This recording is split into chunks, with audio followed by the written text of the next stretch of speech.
Capítulo 2. Sobra mês no fim do salário. Aprendi o contentar-me com as circunstâncias em que me encontre. Sei passar falta e sei também ter abundância. Filipenses 4:11b e 12a. O tempo finalmente abriria. Tinha sido um inverno terrível. Inúmeras tempestades tinham despejado uma quantidade recorde de neve no simpático subúrbio, perto de Detroit, onde Susanna Higgins morava. Mas aquele dia amanheceu quente e ensolarado. Seria natural que uma manhã brilhante e alegre, como aquela, levantasse o ânimo de Sue. Mas isso não ocorreu.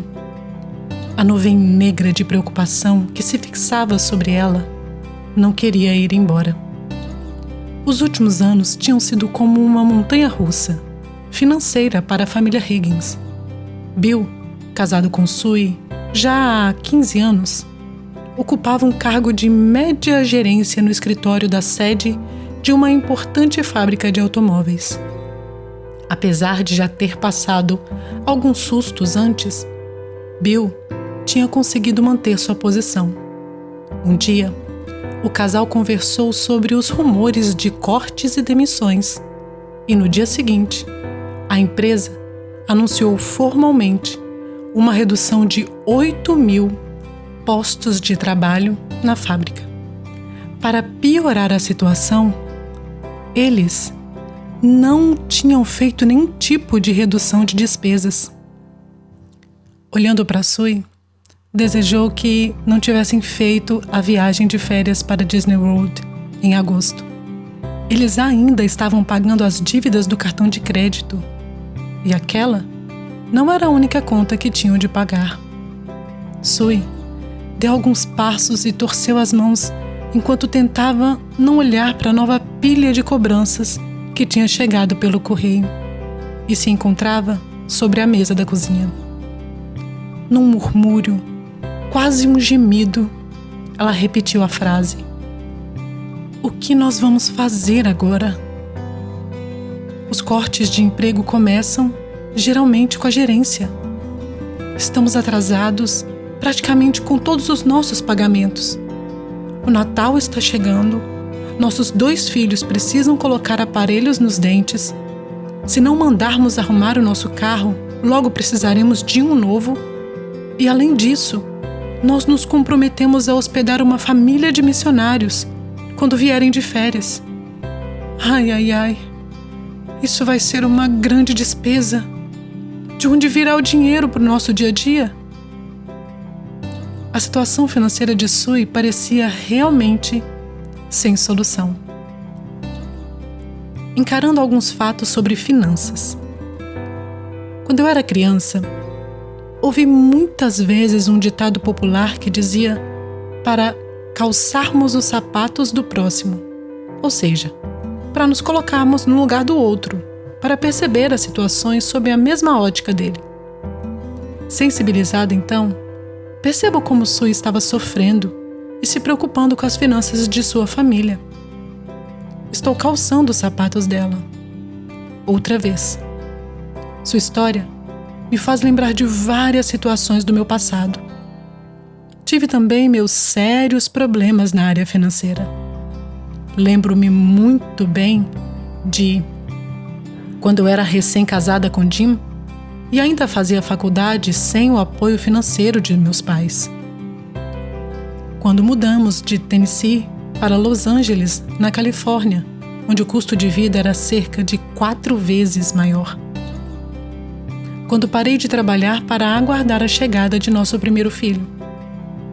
Quando já éramos uma família de 4 pessoas e tivemos uma grande redução em nossa renda porque meu marido deixou o emprego para estudar no seminário e se preparar para o ministério. Quando durante 4 anos economizei o máximo que podia porque nossas 2 filhas estavam fazendo faculdade ao mesmo tempo. Ainda acordo à noite com o estômago apertado e minha mente a 1000 por hora. Sou tentada a equilibrar e a me preocupar não só com o presente, mas também sobre o futuro. Então, dá para perceber que Sue não está sozinha em seus medos e ansiedades. E ainda há muitos outros no mesmo barco. Quer ver? A seguir, há uma das perguntas do conhecido Questionário de Preocupação, Penn State, e a porcentagem da maioria de suas respostas. Pergunta: você tem se preocupado, ficado tenso ou ansioso durante as últimas 4 semanas? Resposta: sim, a maior parte do tempo. Houve 90% de respostas afirmativas para essa pergunta. A área financeira está bem no topo da lista das coisas que nos causam preocupação, tensão e ansiedade. Na semana passada, ao dar uma entrevista nacional em um programa de rádio, não pude deixar de notar que cada pessoa que nos ligava estava preocupada com sua própria situação econômica. A entrevista versou sobre as várias promessas da Bíblia apresentadas em meu livro, Siga a Deus com todo o seu coração. E o curioso foi que o tema finanças acabou sendo o tópico principal de todas as perguntas. O medo dos ouvintes foi a dica para que eu focasse os capítulos sobre contentamento.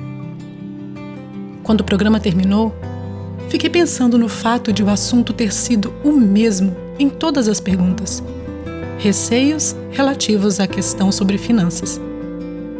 Fazia sentido. Cada pessoa que telefonou queria desesperadamente seguir a Deus com todo o seu coração, mas cada uma delas estava lutando com questões financeiras. A manchete recente de um jornal apresentava um gráfico ao lado de uma balança e a seguinte frase: dinheiro emagrece. A matéria versava sobre uma pesquisa realizada que mostrava quantas pessoas tinham colocado perder peso como um dos alvos para o novo ano.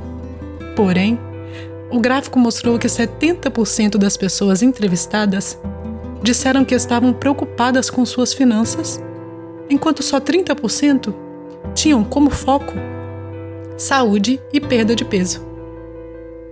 E hoje, enquanto ligo o computador para continuar a escrever este livro sobre preocupação, a manchete que vejo é: confiança do consumidor atinge nova baixa. E porque, confesso, tenho sempre a tentação de me preocupar com essa área financeira. Continuo a ler. Segundo determinado grupo de pesquisa, feita na última terça-feira, o humor do americano sobre a economia piorou ainda mais em janeiro, levando o barômetro do sentimento do consumidor à nova baixa, enquanto as pessoas se preocupam com seus empregos e veem diminuir seus fundos de aposentadoria.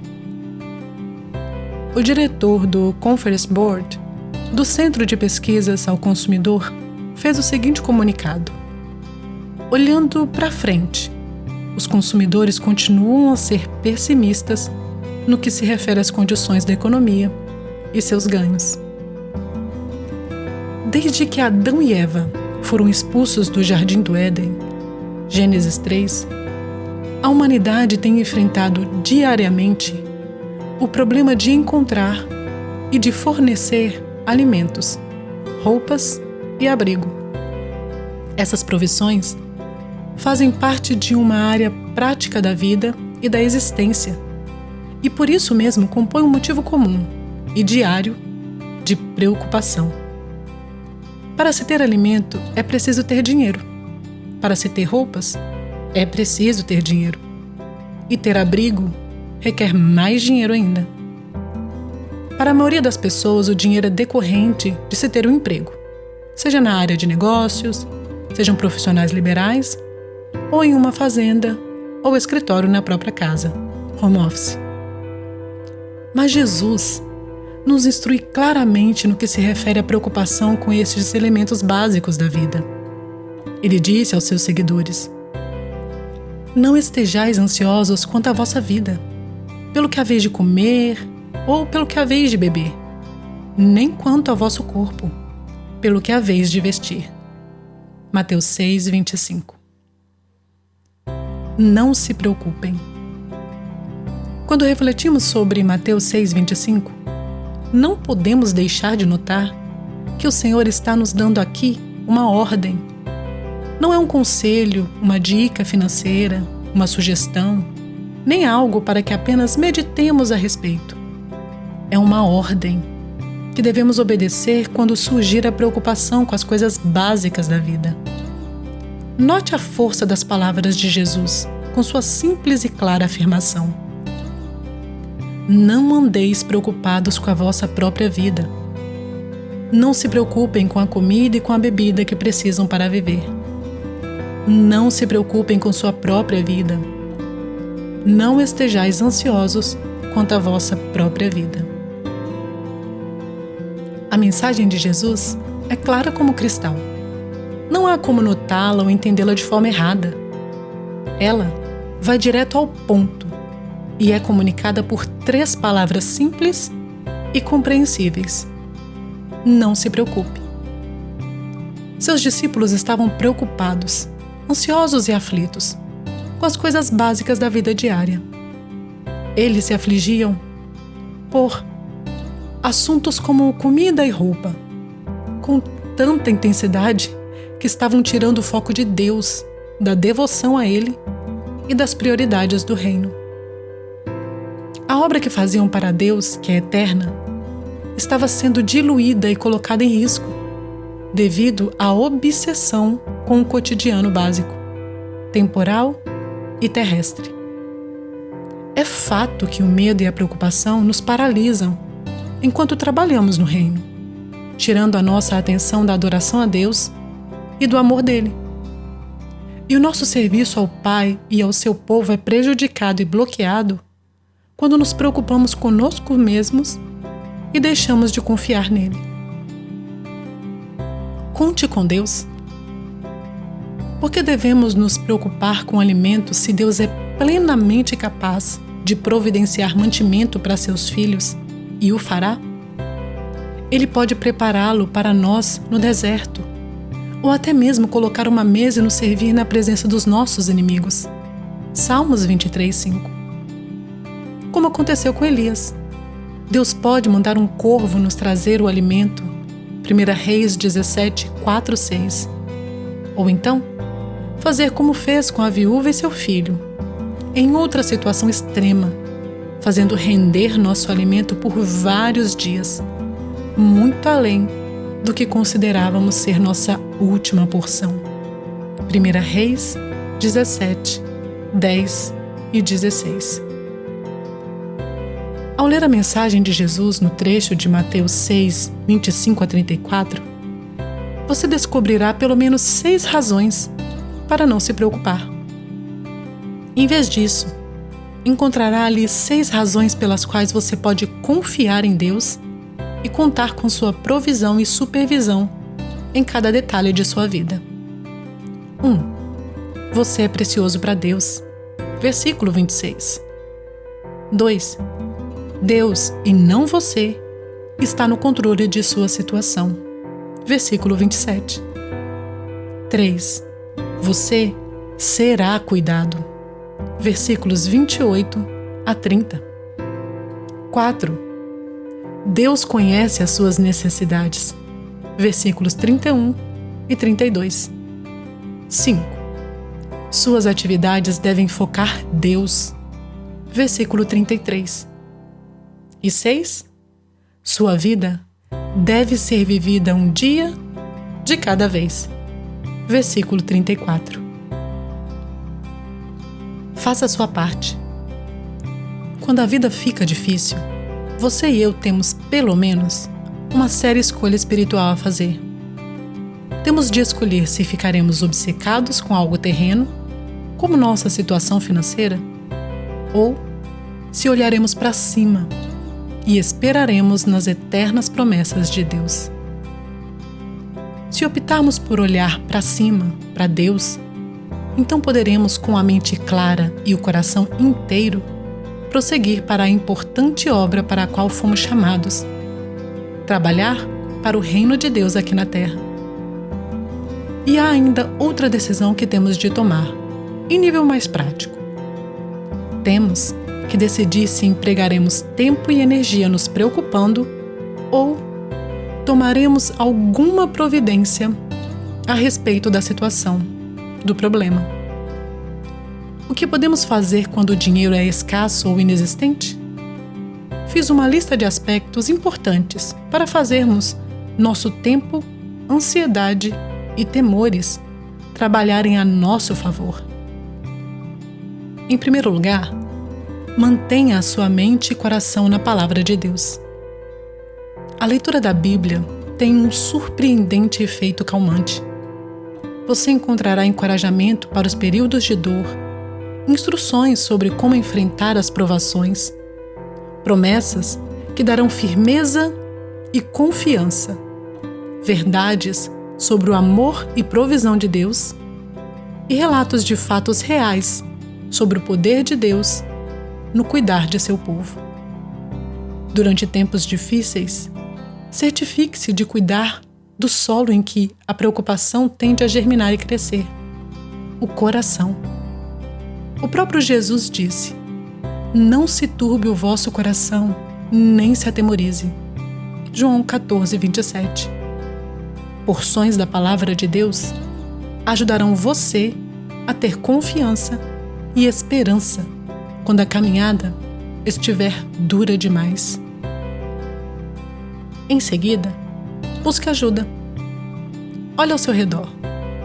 Você conhece alguém que precisou adequar seu orçamento e aprendeu a viver com bem menos? Peça-lhe diretrizes e anote tudo.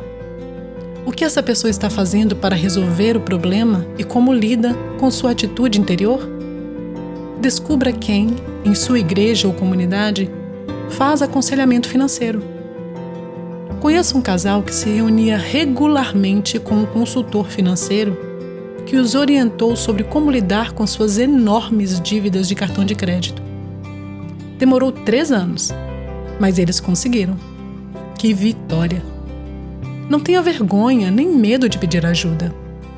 Outras opções são pesquisar na biblioteca pública livros sobre orçamento ou fazer algum curso sobre gerenciamento financeiro.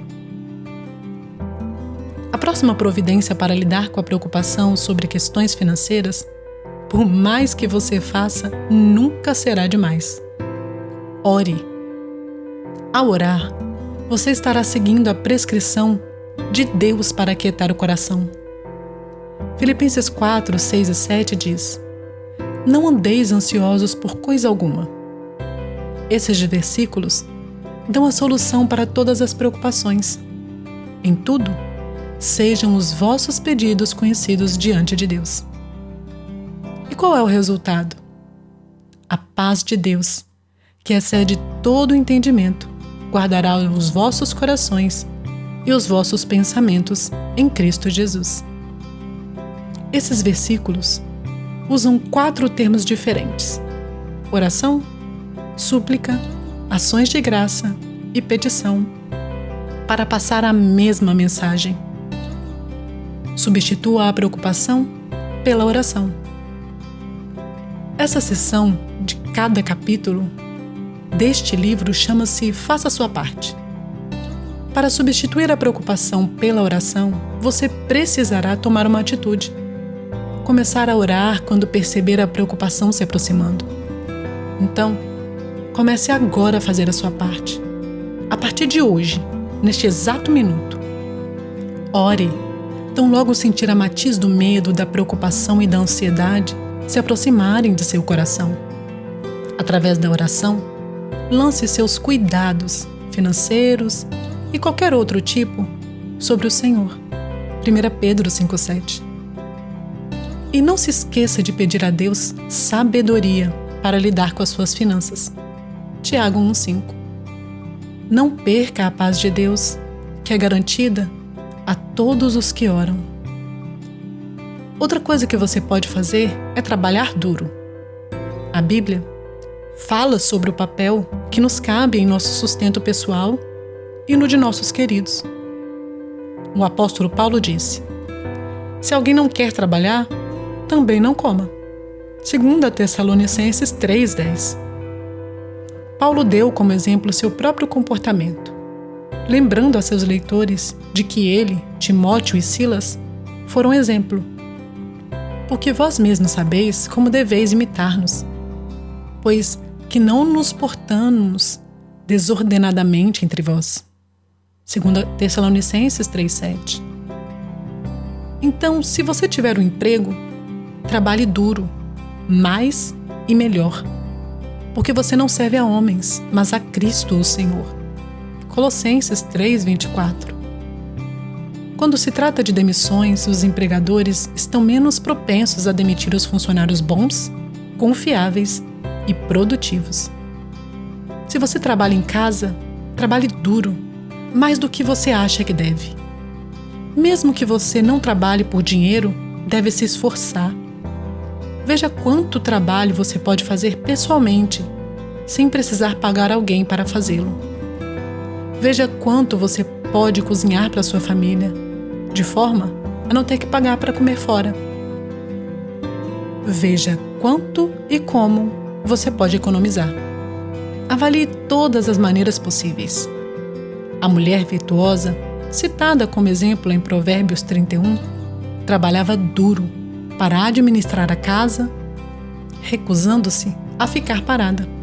Versículo 27. Cortar. Até o som da palavra corte dói, mas funciona. É impressionante como é fácil comprar e acumular coisas de que não precisamos, ou assinar revistas que nem lemos. Em nossa última leva de cortes, meu marido e eu optamos por cancelar o serviço de televisão a cabo. Também cancelamos uma linha de telefone fixo e agora só utilizamos os nossos celulares. E você? O que pode cortar? Você mora em uma casa com jardim e paga um jardineiro para cortar a grama? Corte a grama você mesmo. Eu fiz isso em um de nossos cortes, quando nossas filhas estavam na faculdade. Você tem objetos que não usa, que possam ser vendidos em algum bazar? Nossa família faz anualmente esse tipo de coisa. Você sai de carro todos os dias só para poder sair de casa? Que tal reduzir essas saídas a 2 ou 3 vezes por semana? Quando a gasolina ficou muito cara, reduzi minhas saídas a 1 vez por semana. Se você procurar, haverá sempre o que cortar. Ajuste a sua percepção para saber com que quantia de dinheiro você realmente pode contar. Você tem filhos? Converse com eles ou com seus familiares em geral. É fácil educar filhos que querem e acham que podem ter tudo. Mas também é fácil cultivar diligência e responsabilidade neles. Li recentemente um artigo que aconselhava os pais a sentar e a conversar abertamente com os filhos sobre o estado das finanças da família. Eles devem saber que o dinheiro está curto e as razões que levaram a isso: a economia, os cortes, as demissões, o preço elevado da gasolina. Conte os motivos reais. Os pais que escreveram aquele artigo fizeram isso e se surpreenderam ao ver seus filhos ouvindo seriamente e de boa vontade, concordando em fazer a sua parte, assumindo-a com responsabilidade e com maturidade até então desconhecida por eles. Eles gostaram de ser considerado parte importante da solução financeira da família. E eles adoraram perguntar aos pais se eles tinham apagado as luzes e se tinham certeza disso. Uma das coisas mais maravilhosas de uma família é poder dizer um por todos e todos por um. Nunca se esqueça de que você deve fazer a sua parte, mesmo que haja outras pessoas envolvidas. Recebo muitos e-mails de mulheres que estão tentando fazer cortes em suas despesas, mas seus maridos não cooperam. Assim, não há muito que elas possam fazer. Mas é possível sempre compartilhar, não grite, essas preocupações, orar e fazer a nossa parte. Portanto, se você é casada, continue gerenciando a parte financeira que lhe cabe. Esse é um dos traços de caráter que Deus deseja desenvolver em você. Agindo dessa forma, é possível não só agradar a Deus, mas também aprender mais sobre economia e diligência. E além disso, mesmo que não seja muito, o que você conseguir cortar será uma forma de economizar. Buscando a paz de Deus. Eu admito, novamente, que tenho todas as tendências de uma pessoa ansiosa, especialmente na área de finanças. No passado, a paz já havia se esquivado de mim quando tive eczema até os cotovelos, úlcera hemorrágica e colite. Acredite, eu tive de aprender de forma muito consciente a quebrar o hábito de me preocupar. E como você bem sabe, a vida nunca deixa de nos apresentar os mais variados tipos de tentação para nos estressar. Porém, graças a Deus, vários versículos preciosos e instrutivos vieram em meu socorro, mostrando-me o caminho para superar a minha inclinação natural para a preocupação. Não apenas sobre questões de dinheiro, mas sobre a vida de forma geral. Esses trechos da Bíblia nos mostram um caminho para uma paz pessoal duradoura. Leia-os agora e permita que eles se derramem sobre você. Não digo isso por causa da necessidade, porque já aprendi a contentar-me com as circunstâncias em que me encontre. Sei passar falta e sei também ter abundância. Em toda maneira e em todas as coisas estou experimentando, tanto em fartura como em passar fome, tanto em ter abundância como em padecer necessidade. Filipenses 4, 11 e 13. Como já memorizei, estudei e procurei viver esses versículos, acabei aprendendo várias formas de acionar a paz de Deus quando dela preciso. Primeiramente, devemos perceber que não precisamos nos preocupar com as nossas necessidades. Mas por quê? Porque o Senhor é o meu pastor, nada me faltará. Salmos 23, 1. Portanto, não é necessário temermos ficar sem aquilo de que realmente precisamos. Não há motivo para reclamarmos. Não há porque estarmos sob a pressão de nosso querer. Em seguida, é preciso compreender que podemos aprender a nos alegrar. Como eu gosto desse conceito. Significa que posso ficar contente. Há esperança. Contentamento ou alma acalentada é algo que se aprende. Não é parte da minha posição em Cristo. Não é fruto do Espírito. E não chega com a salvação. Nós não nascemos com ele. E nem é algo que aparece misticamente. Não. Ele é aprendido. Mas como então aprende-se o contentamento? O contentamento é aprendido por meio da salvação, circunstâncias e provações. Paulo, o autor desses versículos, indica alguns dos elementos que o ensinaram a se alegrar. São eles: alegria e tristeza, fartura e escassez. Ele também experimentou fome, sede, cansaço, frio, nudez, sofrimento físico, tortura mental, perseguição, riqueza e pobreza. Pode-se dizer então que a vida é feita de muitas situações e condições diferentes, pressões e experiências, tanto positivas quanto negativas. Entretanto, é a força de Cristo que nos permite fazer o que deve ser feito. Em outras palavras, nós podemos fazer tudo o que precisarmos fazer. Por quê? Porque estamos em Cristo. A graça de Cristo é suficiente e o seu poder repousa sobre nós, 2 Coríntios 12:9. Cristo infunde em nós a sua força. Ele é o nosso maravilhoso ajudador e está sempre ao nosso lado. Ele nunca deixa de nos fornecer tudo o que precisamos para resistirmos, prosseguirmos, lidarmos com o que a vida trouxer ao nosso caminho. Quando meu marido viajou à Austrália para ali ministrar, ele aprendeu um ditado local. Os australianos amam dizer: "Não se preocupe." Essas 3 palavras expressam um princípio que aprendemos em Filipenses 4:11-13. Aconteça o que acontecer, venha o que vier, estejamos como estivermos, falte o que faltar, não temos com o que nos preocupar. Por quê? Porque podemos todas as coisas em Cristo, que nos fortalece. Filipenses 4:13. Faça deste o seu objetivo para o restante desse dia. Diga essa verdade em alto e bom som, para lembrar-se dessa promessa de Deus, quando encontrar dificuldades, desafios ou algum obstáculo em seu caminho. Depois, faça isso de novo amanhã e a cada novo dia. É dessa forma, então, que nos apropriamos da paz de Deus e cultivamos o contentamento.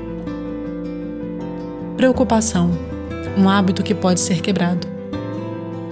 Você deseja de todo o seu coração quebrar a irritante prática de se preocupar? Deseja a paz de espírito, independentemente do turbilhão de seus dias e das arremetidas das tentações que visam exatamente acorrentá-la às ansiedades? Você deseja obter a maturidade e o caráter firme, decorrente da pressão exercida pelos problemas, mediante um coração tranquilo e a força de Cristo? Se a resposta for sim, comece a desfrutar da paz neste minuto, como consequência de sua resolução de obedecer aos seguintes mandamentos de Jesus. Não se preocupe, não fique ansioso, não se entregue às preocupações. Você vai descobrir que simplesmente deixará de ser ansiosa. Sei que parece difícil, quase impossível, mas é isso que Jesus diz que devemos fazer. Em grego, não se preocupe ou não andeis ansiosos implica interromper o que está sendo feito. Em outras palavras, temos de parar de nos preocupar e não recomeçar.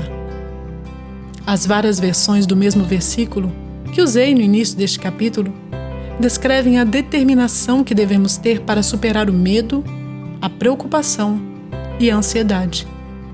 São imperativos fortes no que diz respeito à preocupação. Não andeis ansiosos, não se preocupem, não estejais ansiosos. Em seguida a essa negativa, não se preocupe, há uma poderosa ação positiva. Confie no Senhor. Como li em um comentário bíblico, a preocupação é uma tentação dupla que nos leva a desconfiar de Deus e a procurar substituir o medo por uma ação prática. Ela implica focar no que não podemos mudar, em vez de investir nossa energia em uma solução eficaz. Jesus deixou claro que a preocupação abrevia a vida, em vez de adicionar algo a ela. Podemos neutralizar a preocupação se fizermos o possível e confiarmos no impossível. Quando trabalhamos para Deus e esperamos pelo seu tempo, não temos tempo para nos preocupar. Quando buscamos primeiramente honrar a Deus como Rei e viver de acordo com a sua justiça, a preocupação sempre nos encontrará ocupados. Se você se ocupa com o Senhor, não se preocupa com outras coisas. E é dessa forma que descobre o que é viver na terra do não se preocupe. Bendito o varão que confia no Senhor e cuja esperança é o Senhor. Porque é como a árvore plantada junto às águas, que estende as suas raízes para o ribeiro e não receia quando vem o calor, mas a sua folha fica verde e no ano de sequidão não se afadiga, nem deixa de dar fruto. Jeremias 17, 7 e 8.